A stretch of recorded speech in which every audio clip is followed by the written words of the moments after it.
जय सिया राम। तो अब तक हमने अपने कथा रसिक को श्रवण कराया कि किस तरह कबीरदास जी की भाव स्थिति बदलती जा रही थी। वे संसार की हर क्रिया में ठाकुर जी की लीला का दर्शन, उनकी ही सुमिरन करते रहते थे। कपड़ा बुनने में भी उन्हें ठाकुर जी की स्मृति हो जाती थी। तो ऐसा ही था, अब वे धीरे धीरे बड़े हो रहे थे और उनके भाव भी बढ़ते जा रहे थे। वे अकेले बैठे होते तो ठाकुर जी का ही चिंतन करते रहते। उनके मन में विचार आते कि हम तो बढ़ते जा रहे हैं, साल महीने बीतते जा रहे हैं, लेकिन क्या हम ठाकुर जी की भक्ति नहीं कर पा रहे? क्यों ऐसा हो रहा है? क्या हम यहाँ केवल खाने और सोने के लिए आए हैं? उठो, खाना खाओ, सो जाओ, कोई काम नहीं। क्या हम हमेशा ठाकुर जी की सेवा में नहीं रह सकते? क्या जीवन इसीलिए मिलता है कि खाओ और सो जाओ? तो उनके मन में पीड़ा बढ़ती जा रही थी, ठाकुर जी के प्रति व्याकुल हो रहे थे वे। ठाकुर जी की सुमिरन की, दर्शन की, मिलन की लालसा से बहुत हृदय विरह व्याप्त था। उनके मन में केवल यही विचार रहते और वे खूब रोने लगते। एक समय की बात है, रात हो रही थी, सब लोग सो चुके थे और ये बैठकर रो रहे थे। तब तो इनकी माता आई। अब छोटे तो थे ही ये, तो माता ने देखा कि अरे, कबीर रो क्यों रहा है। तो बहुत प्रेम से इनके पास गई और पूछा कि बेटा, आप रो क्यों रहे हैं? कोई बात हुई, कुछ चाहिए? हुआ क्या है? आप ऐसे रो क्यों रहे हैं? आप बताएं हमें। तब तो कबीर दास जी बहुत रो पड़े। माता ने कहा कि बेटा, तुम क्यों रोते हो? सारा संसार सो रहा है, आराम से सुखी है, लेकिन तुम एक दुखी हो, क्यों रोते हो? सो, ना तुम सोते, ना कुछ खाया तुमने, तो ऐसी स्थिति क्यों है? तब तो कबीरदास जी ने रोते रोते कहा, माँ, सुखिया सब संसार है, खावे और सोवे, दुखिया दास कबीर है, जागे और रोवे। बहुत छोटी उम्र से ही कबीरदास जी ने दोहे लिखने स्टार्ट कर दिए थे। उनके मनोभाव, उनकी मनस्थिति इन्हीं सब से पता चलती है। कबीरदास जी का तो पूरा चरित्र उनके दोहों में ही बसता है। तो अब माँ बहुत दुखी हुई कि ऐसी बातें क्यों करता है, किस सोच में रहता है ये हमेशा। तो बहुत प्रेम से बालक को उठाया और अपने साथ ले गई कि मेरे साथ चलो, तुम्हें आराम से अपनी गोदी में बिठाऊंगी, तुम्हारा मन बिलाऊंगी, तुम्हें कथाएं कहानियां सुनाऊंगी, तुम चलो, रो मत। माँ ले गई उन्हें अपने साथ, अपनी गोदी में उनका सर रखाया, उन्हें लिटाया और स्वयं चलाने लगी चक्की कि बच्चे का थोड़ा शायद मन बहल जाए। अब तो चक्की देखे और देख देख के और दुखी हुए और बोला कि माँ, ये चक्की में आप क्या कर रही हैं? तो माँ ने उत्तर दिया, बेटा, आटा निकाल रही हूँ, आटा पीसते हैं इससे। तो अब तो देखकर वो बहुत दुखी कि हाँ, उन्होंने, माँ देखो, आप जितने दाने इसमें डालते जा रहे हो, सब पिसते जा रहे हैं, सब चूर चूर होके आटा बनता जा रहा है माँ। तो माँ ने कहा, बेटा, इसमें दुखी होने की क्या बात है? इसीलिए तो चक्की चला रहे ना, जिससे आटा बने, तभी तो हमें भोजन मिलेगा। तो कह रहे, नहीं माँ, ये दो पार्ट है चक्की के, उसमें सब कुछ पिसता जा रहा है, कुछ नहीं बचा देखो इसमें। और रोए खूब। माँ ने कहा, बेटा, तुम्हें तो मैं प्रसन्न करने के लिए लाई थी, तुम चक्की देख के क्यों रो रहे हो? तब उन्हें कहा कि माता, जैसे ये चक्की है ना, ऐसी ही दो पार्ट है, एक है आसमान, एक है धरती। इन दोनों के बीच में हम लोग हैं दाने और हम इसमें पिसते जाएंगे माँ। जैसे चक्की के ये दो पार्ट में अनाज पिस रहा है ना, हम सब भी पिस जाएंगे, ना कोई नहीं बचेगा माँ, ना आप बचोगे ना मैं बचूंगा। आप भी पिस जाओगे, मैं भी पिस जाऊंगा। क्या माँ, कोई उपाय नहीं बचने का? पिसना ही पड़ेगा।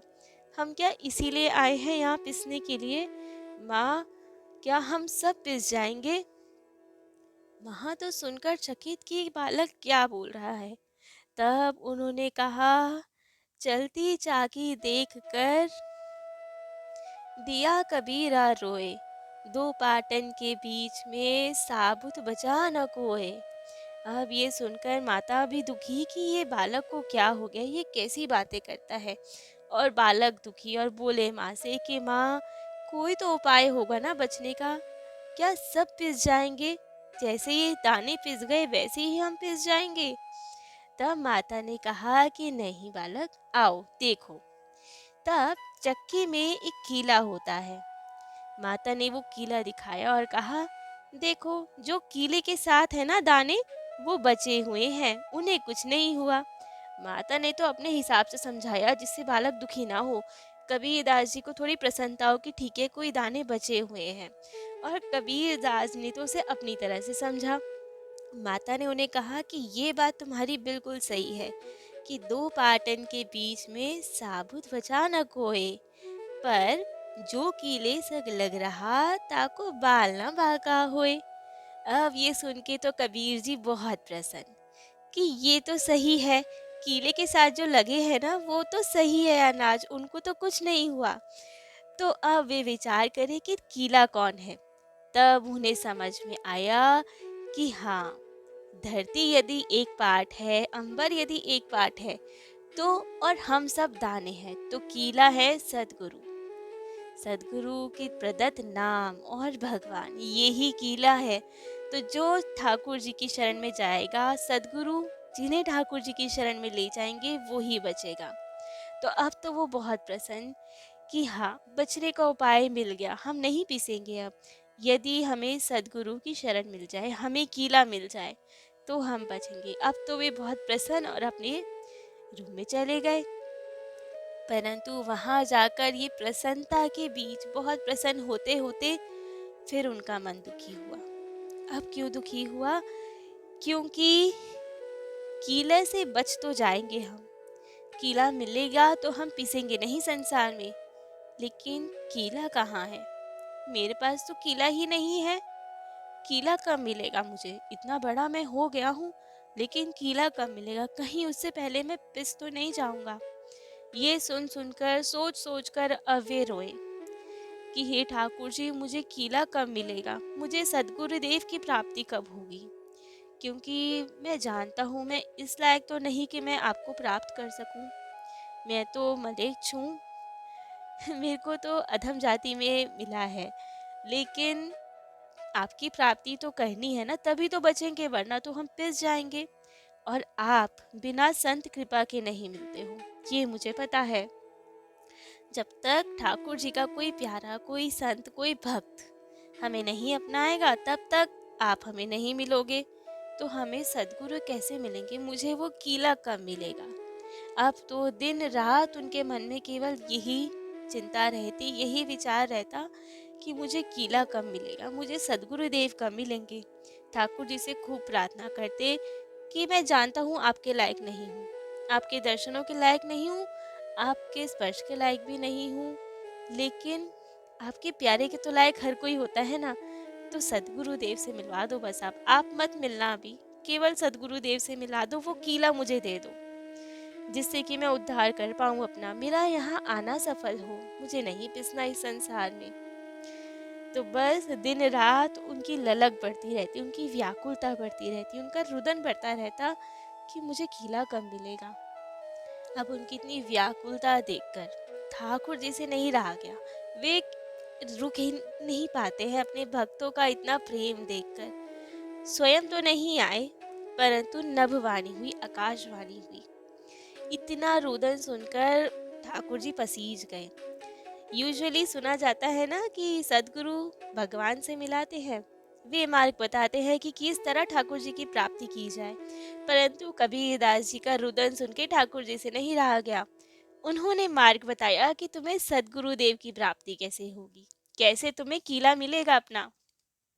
तो आकाशवाणी हुई और उसमें बोला गया, अति ही गंभीर मति सरस कबीर हियो लियो भक्ति भाव जाति पाति सब टारिये भई नव बाड़ी देह तिलक रमाने करो करो गुरु रामानंद गरे माल धारिये देखे नहीं मुख मेरु मानी के मलेच मुको जात न्यान गंगा कही मग तन डारिये रजनी के शेष में आवेश सो चलत आप परे पग राम कहे मंत्र सो विचारिये।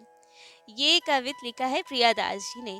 तो नवभाणी हुई कि आप रामानंदाचार्य जी को अपना गुरु बनाइए, खूब सारे तिलक लगाओ, द्वादश तिलक लगाओ, कंठी धारण करो और रामानंदाचार्य जी से दीक्षा लो। परंतु अब कबीरदास जी ने कहा कि ये कैसे संभव है, मैं मलिक जाति में हूँ, और मलिक मतलब मुसलमान हूँ, और रामानंदाचार्य जी तो विमुखों का मुख तक नहीं देखते। हमने जैसे पहले ही बताया, वे पर्दे में रहते थे, किसी का ऐसे मुख नहीं देखते थे।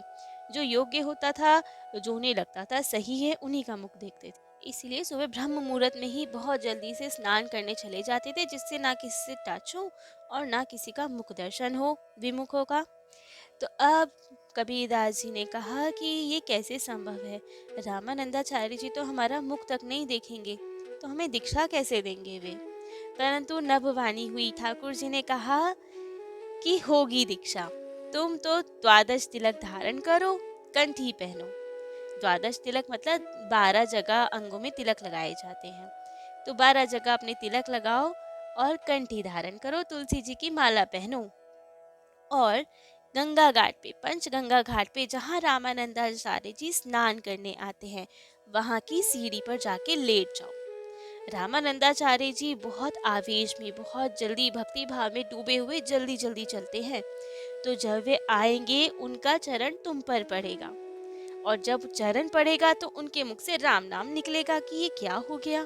तो बस जो उनके मुख से निकले उसी को अपना गुरु मंत्र मानो, और ये हो गया तुम्हारा दीक्षा संस्कार। चरण रज भी मिल जाएगी गुरु जी की, और उनके मुख से मंत्र भी मिल जाएगा, तो ये हो गई तुम्हारी दीक्षा। ऐसे तुम दीक्षित हो जाओगे, तुम्हें गुरु की प्राप्ति हो जाएगी।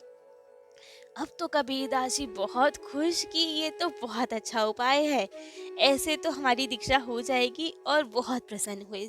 सिद्ध गुरु की प्राप्ति होने वाली है, स्वयं राम जी की प्राप्ति होने वाली है, तो बहुत प्रसन्न। तब तो संध्या के समय ये सब बात हुई थी, नववाणी हुई थी, परंतु उनसे तो रुका ही ना जाए। नववाणी में कहा था सुबह जाइएगा ब्रह्म मुहूर्त में, परंतु कबीर दास जी तो तभी अपने तिलक कंठी धारण की, बढ़िया सुंदर धोती पहनी, और भाग लिए पंचगंगा घाट पर कि बस अब तो यहीं रहेंगे। तो तभी क्यों भाग गए, क्यों? क्योंकि उन्हें लगा कहीं मैं सोता हुआ ना रह जाऊं और ठाकुर जी गुरु जी चले ना जाएं। जैसे कि राम जी वनवास को जा रहे थे, और तमसा नदी के तट पर सारे उनके अवधवासी उनके साथ साथ थे कि हम भी साथ चलेंगे, और राम जी परेशान कि कैसे छोड़ के जाऊं, मैं इतना प्यार भी करते हैं, परंतु इन लोगों को मैं वनवास के कलेश तो नहीं दे सकता, लेकिन मना भी कैसे करूं, साथ ले जा नहीं सकता, तो क्या किया जाए। तो सब लोगों को राम जी ने कहा यही विश्राम कीजिए रात्रि को, सुबह चलेंगे। अब तो सब लोग सो गए, खूब प्रेम से, थके हुए तो थे ही, इतना विरह था, इतना रो चुके थे, थके वे भी थे, इतनी दूर से भागे हुए आ रहे थे राम जी के पीछे पीछे।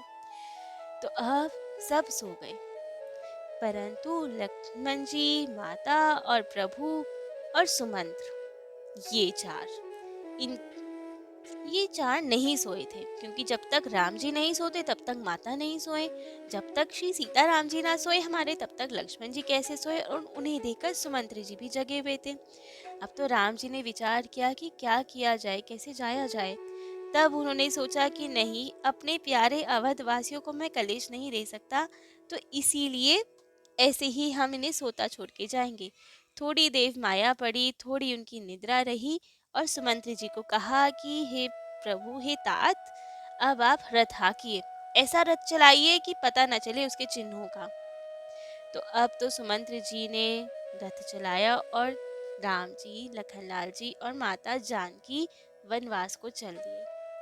अगले दिन जब सब उठे तो सब बहुत व्याकुल कि राम जी कहाँ गए। हर जगह खोजा खोजा, राम जी कहीं नहीं मिले। तो सबको बहुत ही ग्लानि हुई कि ये निद्रा ही ऐसी है, यदि हम नहीं सोए होते तो आज राम जी के साथ होते। तभी से शायद ये कहावत चली होगी, जो जागत है सो पावत है, जो सोवत है सो खोवत है। तो सब बहुत दुखी कि हमें क्यों निद्रा आ गई और राम जी से वियोग हो गया। और तभी से लखनलाल जी के मन में भी एक डर बैठ गया कि सब सो रहे थे तो राम जी इनको छोड़ गए, यदि मैं भी सो जाता तो राम जी मुझे भी छोड़ जाते। तभी उन्होंने निश्चय भी किया कि अब नहीं सोऊंगा कभी वनवास के समय में। तो यही स्थिति कबीरदास जी की भी थी। उन्हें लग रहा था कि गुरुजी की प्राप्ति होनी है प्रातः, कहीं मैं सोता ही ना रह जाऊं और गुरुजी वापस स्नान कर कर अपने स्थान को ना चले जाए, मौका ना चूक जाऊं मैं। तो इसलिए उन्होंने कहा मैं वहीं सोऊंगा जाकर घाट पर ही, जिससे कि यदि मेरी नींद भी ना खुले तो चरण रस तो मिले, दीक्षा तो मिले। तो इसलिए, और व्याकुलता इतनी, क्योंकि कब से व्याकुल थे वे कि कब मुझे वो किला मिलेगा। अब वो समय आने वाला है जब उन्हें वो किला, वो सदगुरु मिलने वाले हैं जो उन्हें संसार में पिसने से बचा लेंगे। तो इसलिए रात को ही भाग लिए अपना स्वरूप धारण करके। अब तो प्रातः हुई, अब नींद तो कहाँ ही आनी थी इन्हें, इतना बड़ा दिन था इनके लिए। ठाकुर जी से मिलने का मार्ग मिलने वाला था इन्हें, सदगुरुदेव की प्राप्ति होने वाली थी इन्हें, इनका जीवन बदलने वाला था। सदगुरुदेव की प्राप्ति, दीक्षा संस्कार को तो पुनर्जन्म माना जाता है, एक नया जीवन मिलने वाला था इन्हें, तो बहुत प्रसन्न थे। और बस पूरी रात श्री सीताराम नाम के जप के साथ खूब प्रसन्नता के साथ इनकी बीती। अब कैसे इनका दीक्षा संस्कार हुआ, हुआ भी या नहीं हुआ, क्या ये मौका चूक गए, या रामानंदाचार्य जी की चरण रज ने मिली, कैसे मंत्र मिला, ये सब हम कल श्रवण करेंगे। आज के लिए इतना ही। जय जय श्री सीताराम।